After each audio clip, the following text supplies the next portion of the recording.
जी पिताजी, मेरे लिए एक ऐसी छुरी बना दो जिसकी धार सूरज की किरणों से भी तेज हो। लोहार चौंका। बेटा, छुरी तो बना दूं, लेकिन इतनी तेज क्यों चाहिए? बेटा आंखें चुरा कर बोला, बस चाहिए, अब बना दो।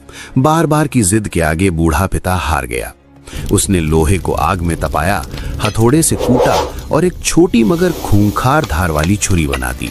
जैसे ही छुरी बेटे के हाथ में आई, उसकी आंखों में कुछ बदल गया। जो बेटा अब तक चुप रहता था, वही अब शेर बन बैठा। वो गरजा, पिताजी, कल ही राजा के दरबार जाओ और मेरे लिए राजकुमारी का रिश्ता मांगो। लोहार के हाथ कांप गए। पागल हो गया है क्या? राजा हमें जिंदा नहीं छोड़ेगा। बेटा हंसा, ठंडी खतरनाक हंसी। अगर दरबार नहीं गए तो इसी छुरी से तुम्हारा सिर धड़ से अलग कर दूंगा। उस पर लोहार को अपनी जिंदगी की सबसे बड़ी गलती याद आई, छुरी बनाना।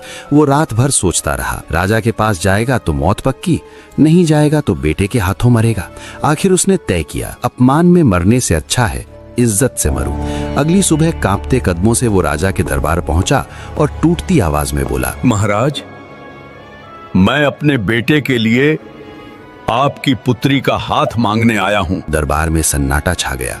एक मामूली लोहार मेरी बेटी का रिश्ता मांगता है? उसने जल्लाद की ओर देखा, मगर तभी वजीर आगे बढ़ा। वजीर धीमे स्वर में बोला, महाराज, इसे मार दिया तो लोग कहेंगे राजा डर गया था।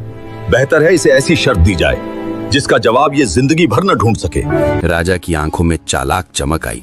वजीर ने लोहार से कहा, हम रिश्ता मंजूर करते हैं, एक शर्त पर। तुम्हारा बेटा ऐसा काम करे जो दुनिया ने आज तक न देखा हो न सुना हो। लोहार की जान में जान आई। कम से कम आज तो जिंदा बचा।